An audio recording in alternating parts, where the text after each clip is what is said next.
찰스 디킨스의 블리크 하우스 44번째 서신과 그 회답. 다음 날 아침 후견인이 나를 방으로 불렀고 나는 전날 밤 말하지 않은 사실을 그에게 이야기했다. 그는 비밀을 지키고 어제와 같은 만남을 피하는 것 외에는 할 수 있는 일이 없다고 말했다. 그는 내 마음을 이해했고 전적으로 공감했다. 그는 스킨폴 씨가 기회를 놓치지 못하도록 막는 것까지 떠맡았다. 굳이 이름을 밝힐 필요도 없는 한 사람에게는 이게 조언이나 도움을 줄 수 없었다. 그는 그렇게 되기를 바랐지만 그럴 수는 없었다.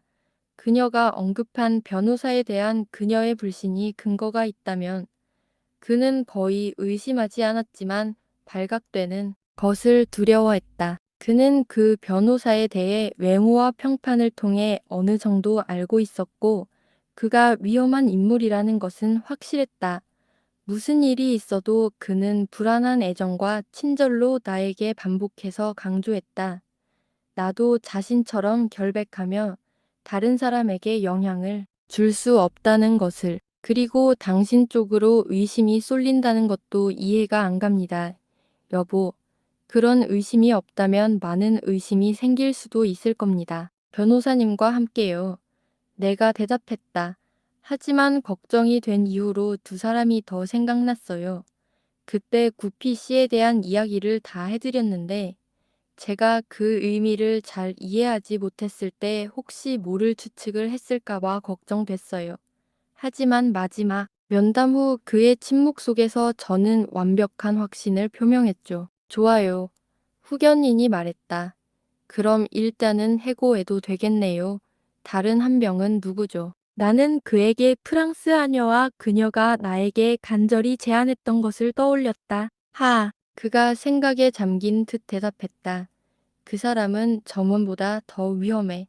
하지만 어쨌든 여보, 그냥 새로운 일을 찾고 있었을 뿐이야. 그녀는 당신과 이다를 얼마 전에 봤었고 당신이 그녀의 마음에 드는 것도 당연했어. 그녀는 단지 당신의 하녀가 되겠다고 제안했을 뿐이야. 그 이상은 아무것도 하지 않았어. 그녀의 태도가 이상했어요. 내가 말했다. 그래, 신발을 벗고 죽음의 문턱까지 갔을지도 모르는 산책에 대한 그 차가운 열정을 드러냈을 때의 태도가 이상했어. 내 보호자가 말했다. 그런 기회와 가능성을 생각해보는 건 쓸데없는 자기 괴로움과 고통일 뿐이야. 그렇게 생각해 보면 위험한 의미로 가득 차 보이지 않는 무해한 상황은 거의 없지. 희망을 가져. 꼬마 아가씨, 너는 너 자신보다 더 나은 사람이 될 수 없어. 이 지식을 통해 내가 그것을 알기 전에 내가 그랬던 것처럼 이것이 내가 모두를 위해 할 수 있는 최선이야. 이 비밀을 너와 공유하는 나는. 그리고 그것을 아주 많이 밝게 하는군요. 수호자님, 내가 말했다. 저는 멀리서라도 그 가족에게 일어나는 일에 주의를 기울일 것입니다. 그리고 여기서조차 이름을 밝히지 않는 것이 나을 법한 사람에게 조금이라도 도움을 줄 수 있는 기회가 온다면 저는 그녀의 사랑하는 딸을 위해 꼭 그렇게 할 것입니다. 나는 진심으로 그에게 감사를 표했다. 감사하지 않고는 어떻게 할 수 있었겠는가? 문 밖으로 나가려는데 그가 잠깐 머물다 가자고 했다. 황급히 뒤돌아보니 그의 얼굴에도 똑같은 표정이 다시 나타났다. 그리고 갑자기 어떻게 된 일인지 내가 그것을 이해할 수 있을 거라는 새롭고도 먼 가능성이 떠올랐다. 사랑하는 에스더, 내 보호자가 말했다. 나는 오래전부턴 너에게 하고 싶은 말을 생각해 왔단다. 물론 이 문제에 접근하는데 어려움을 겪었고 지금도 그렇습니다. 이 문제가 그렇게 신중하게 언급되고 그렇게 신중하게 고려되기를 바랍니다. 제가 이 문제를 쓰는 것에 반대하시겠습니까? 나는 진심으로 그렇습니다. 라고 대답했다. 정말 진실이었다. 그의 순간적인 망설임은 사라졌고 단 한 분도 지나지 않았다. 그의 훌륭하고 현명하며 정중하고 훌륭한 태도가 다시 돌아왔다. 내가 무언가를 억누른 것처럼 보이나요? 내가 말한 것과 다른 의미가 있는 것처럼 보이나요? 무슨 일이 있어도 아무런 주저함이 없는 것처럼 보이나요? 그는 밝고 맑은 눈으로 내 눈을 바라보며 말했다. 나는 분명히 그렇지 않다고 대답했다. 에스더, 당신은 나를 완전히 믿고 내가 주장하는 것을 전적으로 의지할 수 있나요? 나는 온 마음을 다해 그렇습니다. 라고 말했습니다. 사랑하는 소녀여. 나의 보호자가 대답했다. 손을 줘. 그는 내 말을 듣고 팔로 나를 가볍게 껴안은 채 그 집을 순식간에 내 집처럼 만들어 주었던 그 옛날의 보호 본능과 같은 진정성 있는 신선함과 충실함으로 내 얼굴을 내려다보며 말했다. 겨울날 역마차에서 보낸 이후로 당신은 내 안에 변화를 가져왔어요. 처음부터 끝까지.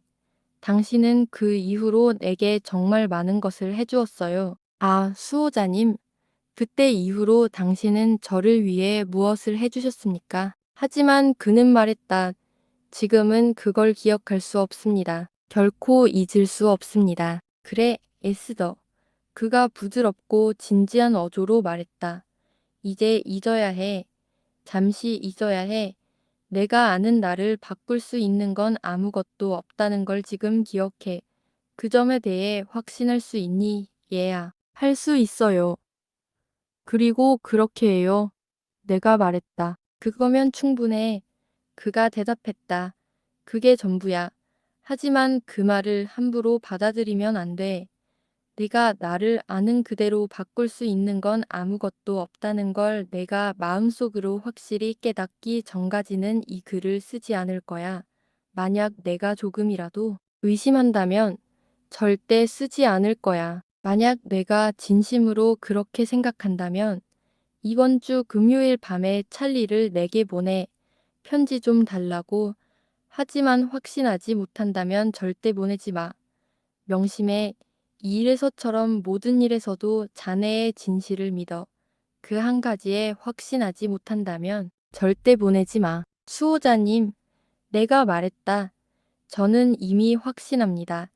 당신이 저에게 변할 수 없듯이 저도 그 확신을 바꿀 수 없습니다. 찰리에게 편지를 가져오라고 하겠습니다. 그는 내 손을 흔들고 더 이상 아무 말도 하지 않았다. 일주일 내내 그도 나도 이 대화에 대해 더 이상 아무 말도 하지 않았다. 약속된 밤이 되자 나는 혼자 남자마자 찰리에게 말했다.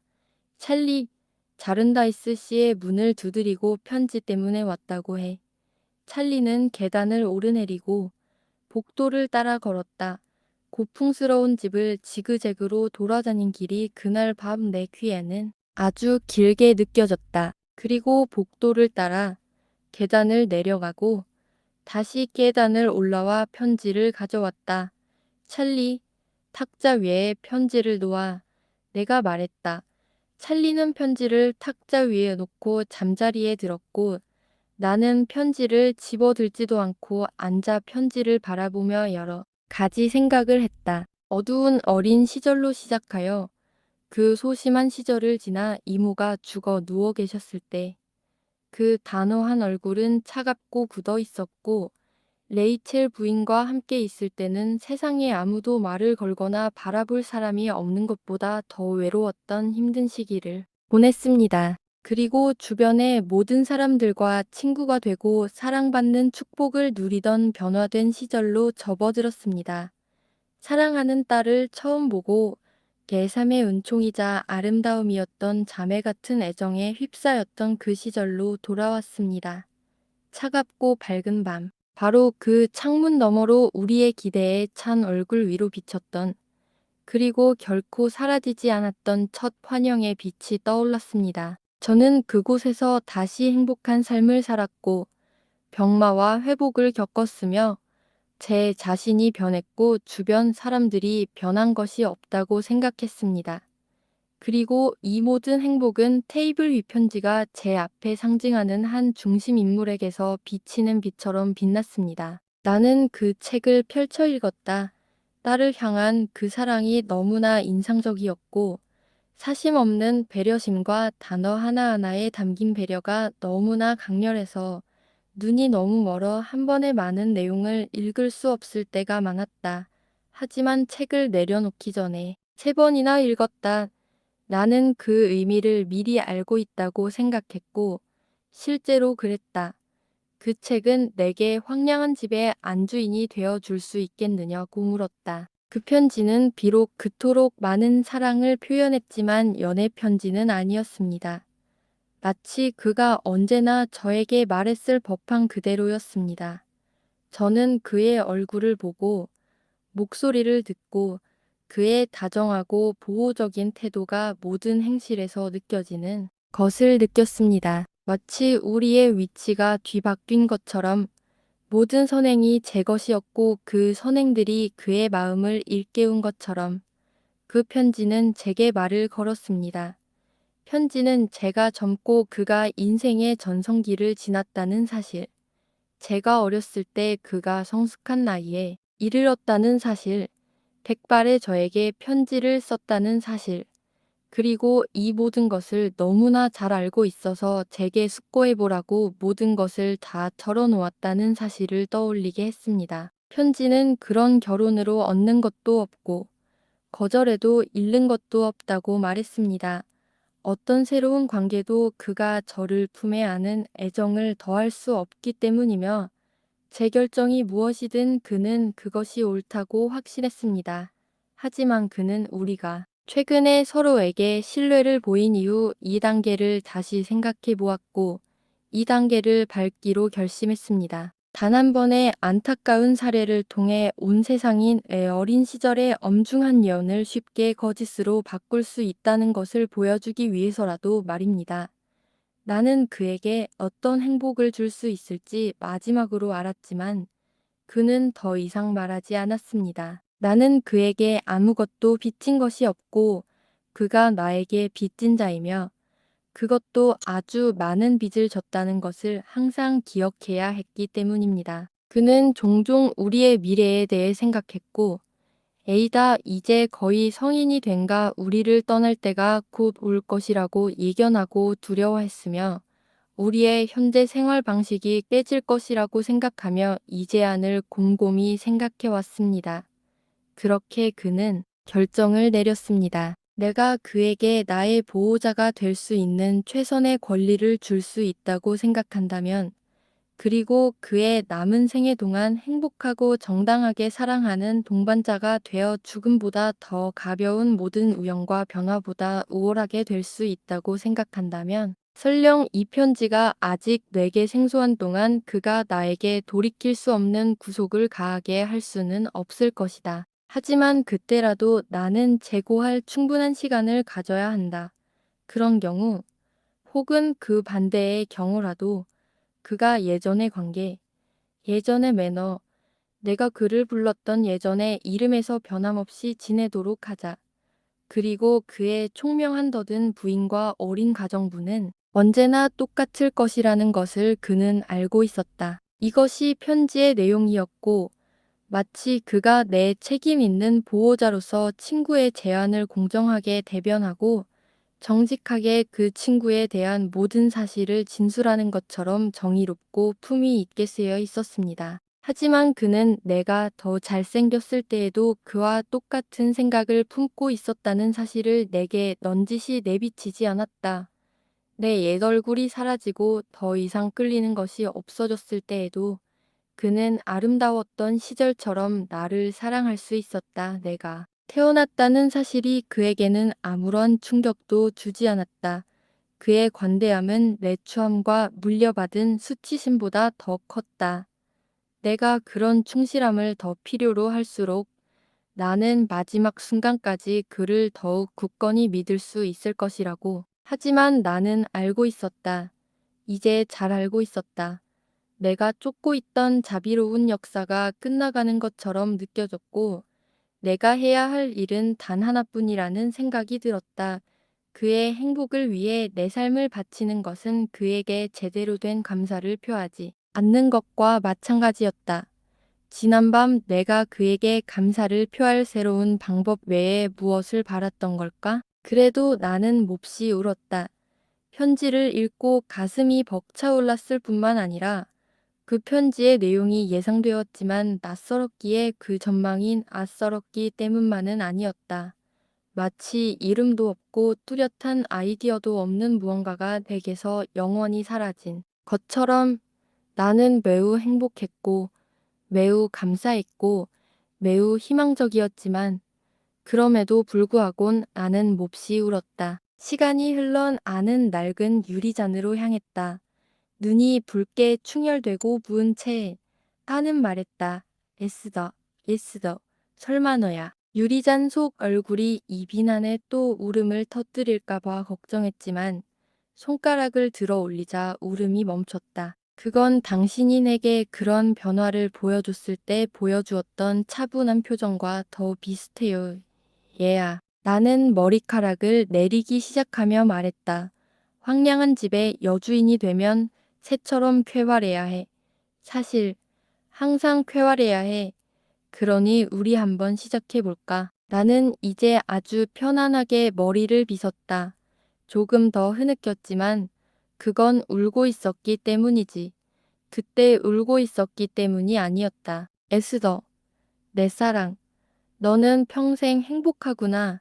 가장 친한 친구들과 함께 행복하고, 옛집에서 행복하고, 많은 선행을 할 수 있다는 사실에 행복하고, 가장 훌륭한 사람들의 과분한 사랑 덕분에 행복하구나. 갑자기 생각이 났다. 만약 보호자가 다른 사람과 결혼했다면 나는 어떤 기분이었을까? 그리고 어떻게 했을까? 정말 큰 변화였을 것이다. 내 삶은 너무나 새롭고 텅 빈 모습으로 펼쳐져 집 열쇠를 눌렀다가 뽀뽀를 한 후 다시 바구니에 넣었다. 유리창 앞에서 머리를 손질하면 아는 생각했다.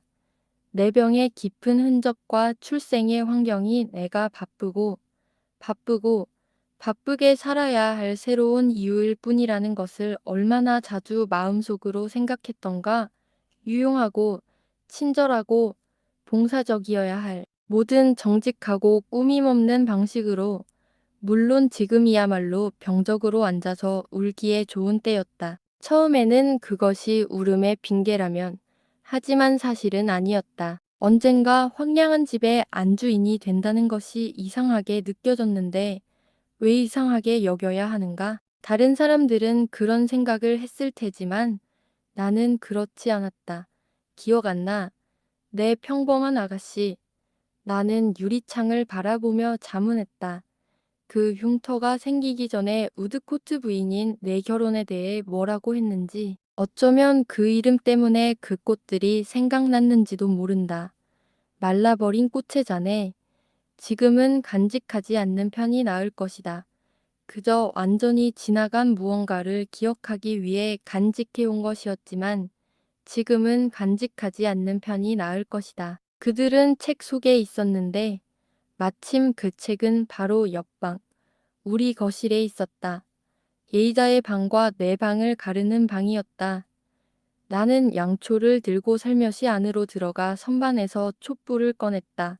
촛불을 손에 든 후 열린 문틈으로 사랑스러운 내 딸이 잠들어 있는 것을 보고 살며시 안으로 들어가 그녀에게 키스했다. 내 안의 나약함을 알고 울 이유가 없다는 것을 알았다. 하지만 나는 그녀의 사랑스러운 얼굴에 눈물을 한 방울, 또 한 방울, 또 한 방울 떨어뜨렸다. 그보다 더 약해진 나는 시든 꽃을 꺼내 그녀의 입술에 잠시 가져다 댔다. 리처드에 대한 그녀의 사랑을 생각했지만 사실 꽃은 그것과 아무 상관이 없었다. 그러고 나서 꽃을 내 방으로 가져와 촛불에 태워버렸고 꽃은 순식간에 먼지가 되어버렸다. 다음 날 아침 식사실에 들어서자 보호자는 평소처럼 솔직하고 열린 마음으로 그리고 차유분방하게 서 있는 모습을 발견했습니다. 그의 태도에는 아무런 제약도 없었고 제 태도에도 전혀 제약이 없었습니다. 아니, 없었던 것 같습니다. 아침 내내 아무도 없는 동안에도 그와 함께 몇 번이나 드나들었고 그가 편지에 대해 이야기할지도 모른다는 생각이 들었지만 그는 아무 말도 하지 않았습니다. 그래서 다음 날 아침, 그리고 그 다음 날 아침, 그리고 적어도 일주일 동안 스킨풀 씨는 그 기간 동안 체류 기간을 연장했습니다. 저는 매일 보호자가 그 편지에 대해 이야기해 줄 거라고 기대했지만 그는 결코 그러지 않았습니다. 그때 불안해지면서 나는 답을 써야겠다고 생각했다. 밤마다 내 방에서 몇 번이고 다시 시도했지만 좋은 답처럼 시작되는 답은 도저히 쓸 수 없었다. 그래서 매일 밤 하루씩 더 기다리기로 했다. 그리고 7일을 더 기다렸지만 그는 아무 말도 하지 않았다. 마침내 스킨풀 씨가 떠난 후 우리 셋은 어느 오후 말을 타고 나갔습니다. 기자보다 먼저 옷을 입고 내려가던 중 보호자가 등을 돌리고 응접실 창문에 서서 밖을 내다보는 것을 보았습니다. 그는 내가 들어오자 돌아서서 미소를 지으며 말했습니다. 그래, 너구나, 아가씨. 그리고 다시 밖을 내다보았습니다. 나는 지금 그에게 말을 걸기로 마음먹었다. 간단히 말해서 일부러 내려온 것이다. 수호자님. 나는 다소 머뭇거리고 떨면서 말했다. 찰리가 찾아온 편지에 대한 답장은 언제쯤 받아보시겠습니까? 준비되면 그렇게 하겠습니다. 자기야. 그가 대답했다. 준비된 것 같아요. 내가 말했다. 찰리가 가져올까요? 그는 상냥하게 물었다. 아니요. 제가 직접 가져왔습니다. 수호자님. 내가 대답했다. 나는 두 팔로 그의 목을 감싸고 키스했고 그는 이 사람이 황량한 집의 여주인이라고 물었습니다. 나는 그렇다고 대답했습니다. 그리고 곧바로 아무런 변화가 없었고 우리는 모두 함께 나갔습니다. 나는 내 소중한 애완동물에게 그 일에 대해 아무 말도 하지 않았습니다. 다음 영상에서 45번째 이야기가 이어집니다.